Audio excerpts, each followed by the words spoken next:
ചാനലിലേക്ക് എല്ലാവർക്കും സ്വാഗതം. ഇന്ന് നമ്മൾ ഉണ്ടാക്കാൻ പോകുന്നത് കാട ഫ്രൈ ആണ് കേട്ടോ. ഇന്ന് ചെറിയൊരു പരിപാടിയുണ്ട്, 10 ആൾക്കാരെ പരിപാടി ഉണ്ട്. അപ്പോൾ അതിന് വേണ്ടിയിട്ട് നമ്മൾ കാട പൊരിക്കുക. കണ്ടല്ലേ, കാടക്കുട്ടന്മാർ കേക്കിങ്ങാണ്, നല്ല സൂപ്പറായിട്ട് ഉണ്ടല്ലോ. ഒരു കാട 2 പീസാക്കി കേട്ടോ. ഇതൊരു പകുതി പീസാണ്, ഇത് ഒരു പകുതി പീസാണ്.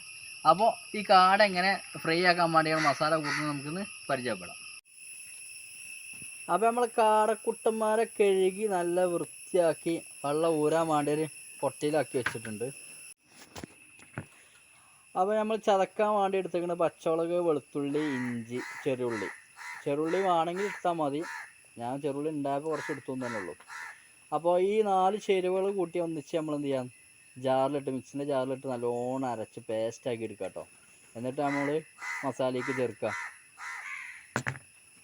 മസാല കൂട്ടാം കേട്ടോ. അപ്പോൾ അതിലേക്ക് നമ്മൾ ഫസ്റ്റ് മുട്ട പൊട്ടിക്കും.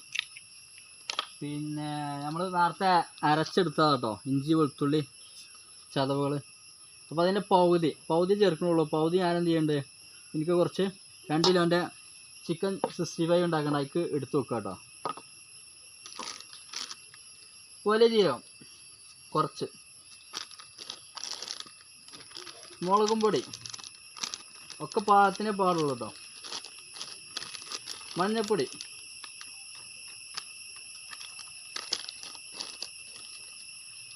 കുറച്ച് തൈര്,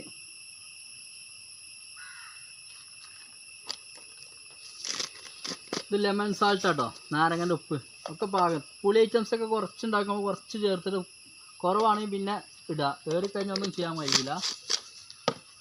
പാകത്തിന് ഉപ്പ്,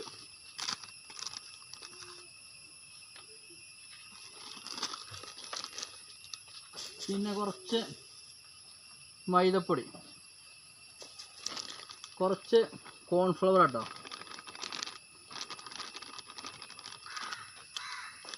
അപ്പോൾ ഇത് നമ്മൾ മിക്സ് ചെയ്യാൻ പോവാണ്. അപ്പോൾ നമ്മൾ ഈ മസാലകൾ മൊത്തം കാടയിലിട്ട് കണ്ട് ചെയ്യണം, മിക്സ് ചെയ്യാണ്. ഞാനിങ്ങനെ നേരിട്ട് കാടിൻ്റെ മേലേക്ക് തന്നെ ഈ മസാല കൊടുക്കാൻ കാരണം, ഈ പൊടികളൊക്കെ കൊടുക്കാൻ കാരണം, നമ്മൾ ഗ്രേവി ആക്കി കണ്ട് മസാല ചെയ്യുമ്പോൾ ഈ കാടമ്പത്തെ വെള്ളം കൂടി ആകുമ്പോൾ മസാല കുറേ ലൂസാവും. അപ്പോൾ അതിന് വേണ്ടിയിട്ടാണ് ഞാൻ എന്ത് ചെയ്തത്, ഇങ്ങനെ ചെയ്തത്. അപ്പോൾ കണ്ടില്ലേ, പാത്ര തിക്നെസ് നല്ല ഉഷാറായി വന്നിട്ടുണ്ട്. അപ്പോൾ കാട 1/2 മണിക്കൂർ റെസ്റ്റ് ചെയ്യാൻ വെക്കും നമ്മൾ. അതിന് ശേഷമാണ് അതിന് ഉപ്പും മുളകൊക്കെ പിടിച്ചതിന് ശേഷമാണ് നമ്മൾ എന്ത് ചെയ്യുക, ഫ്രൈ ചെയ്തെടുക്കുക കേട്ടോ. അങ്ങനെ നമ്മൾ ചട്ടി അടുപ്പത്ത് വെച്ചേക്കും കേട്ടോ. ഇതിൽ വെള്ളമാണ് തിളച്ചുകൊണ്ട് വെക്കുന്നത്. ഇനി വെള്ളം ചൂടാക്കി ചട്ടിമ്മ എന്തെങ്കിലും പ്രശ്നങ്ങളൊക്കെ ഉണ്ടെങ്കിൽ ആൾക്കാർക്ക് ഇൻഫെക്ഷൻ ഇതൊന്നും വരാക്കാൻ വേണ്ടിയാണ് ചട്ടിയിൽ എന്ത് ചെയ്യുന്നത്, നല്ലോണം വെള്ളം പറഞ്ഞ് തിളപ്പിച്ച് 4 സൈഡും കേകിയതിന് ശേഷമാണ് നമ്മൾ എണ്ണ പറഞ്ഞ് വേണ്ട എന്ത് ചെയ്ത് ഇത് പൊരിക്കാൻ ഉപയോഗിക്കുക കേട്ടോ. നമ്മൾ ചട്ടിയുടെ വെള്ളം ഒഴിവാക്കാണ് പുറത്തേക്ക്. ഉണ്ടോ, ചട്ടിയുടെ വെള്ളം ഫുള്ള് ഒഴിവാക്കി ചട്ടത്തിന് ക്ലീൻ ആയതിന് ശേഷം പൊരിക്കാൻ ഉപയോഗിക്കാൻ പറ്റുള്ളൂ. അപ്പോൾ എണ്ണ പാരാൻ കേട്ടോ ചട്ടിക്ക്. കാട പൊരിച്ചാൽ എണ്ണ പറഞ്ഞുകൊണ്ട് നിൽക്കണം. എപ്പോഴും ഫ്രഷ് എണ്ണ ഉപയോഗിക്കുക. എപ്പോഴും നമ്മൾ ശ്രദ്ധിക്കേണ്ടത് നല്ല എണ്ണ ഉപയോഗിക്കുക. അല്ലാന്നുണ്ടെങ്കിൽ അത് മതി. പാത്തിന് എണ്ണ ഉപയോഗിക്കുക, പാത്തിന് പൊരിച്ച് ഇന്നത്തെ പരിപാടി പൊരിച്ചാൻ പോവാം കേട്ടോ. കാണണ്ടല്ലേ, ചട്ടി എണ്ണ ചൂടായിട്ടുണ്ട്. നീ കാണിച്ചേ. ഓ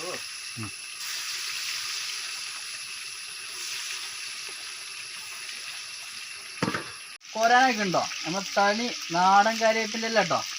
കരിവേപ്പിൻ്റെ ഇല ഇട്ട് കണ്ടിങ്ങനെ ഒരു മുരിഞ്ഞ സമയത്ത് കാട കോരുമ്പോൾ നല്ല സ്മെല്ലായിരിക്കും. കണ്ടോ, ഇതാണ് കാട ഫ്രൈ. ഓവർ കളറാകാൻ പാടില്ല, ഒരു മീഡിയം കളറിൽ നമ്മൾ എടുത്തുകൊണ്ട് എന്ത് ചെയ്യണം, കൂരി വെക്കാം കേട്ടോ. അതവിടെ ഇരുന്ന് തന്നെ ആ ചൂട് കൊടുക്കണം, ഒന്ന് മുരിയും ചെയ്യും. ബിരിയാണിക്കല്ല അണ്ടിയും മുതിരയും പൊരിച്ച് വെച്ചാട്ടത്.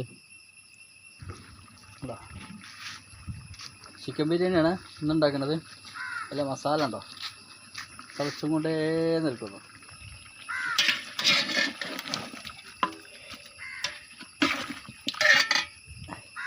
ഏകദേശം ഒരു 5.5 കിലോ ചിക്കൻ ഉണ്ട് കേട്ടോ ഇതിൽ. ഇത് വെച്ചില്ല ചിക്കൻ ബിരിയാണി, പിന്നെ കാട ഫ്രൈ, ചിക്കൻ ചില്ലി. അപ്പോൾ കാട മസാല കൂട്ടുന്നതാണ് ചിക്കൻ ബിരിയാണിൻ്റെ ഒരു വീഡിയോസ് ഇതിന് മുമ്പ് നമ്മൾ ചെയ്തിരുന്നു.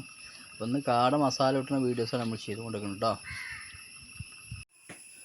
ആ കാടൊക്കെ പൊരിച്ച് കഴിഞ്ഞിട്ടോ നമ്മൾ പരിപാടിയൊക്കെ തീർന്നു. കണ്ടോ കാട നല്ല സൂപ്പറായിട്ട് പൊരിച്ചെടുത്തിട്ടുണ്ട്. അതിൻ്റെ ഒപ്പം തന്നെ കുറച്ച് ചിക്കൻ ചില്ലിയും പൊരിച്ചിട്ടുണ്ട്. അപ്പോൾ ചിക്കൻ ചില്ലിൻ്റെ വീഡിയോസ് നമുക്ക് അടുത്ത വീഡിയോസിൽ പരിചയപ്പെടുത്തുക എന്താണ് അതിൻ്റെ മസാല എന്നൊക്കെ. അപ്പോൾ കാട പൊരിപ്പോൾ ഏകദേശം ഉണ്ടാക്കുന്ന ഏകദേശം ഒരു ഐഡിയ ഒക്കെ നിങ്ങൾക്ക് കിട്ടിയില്ലേ. അപ്പോൾ ഓരോ വ്യക്തികൾ ഉണ്ടാക്കി നോക്കി അതിൻ്റെ അഭിപ്രായങ്ങൾ കമൻറ്റ് ബോക്സിൽ രേഖപ്പെടുത്താം. ഓക്കെ.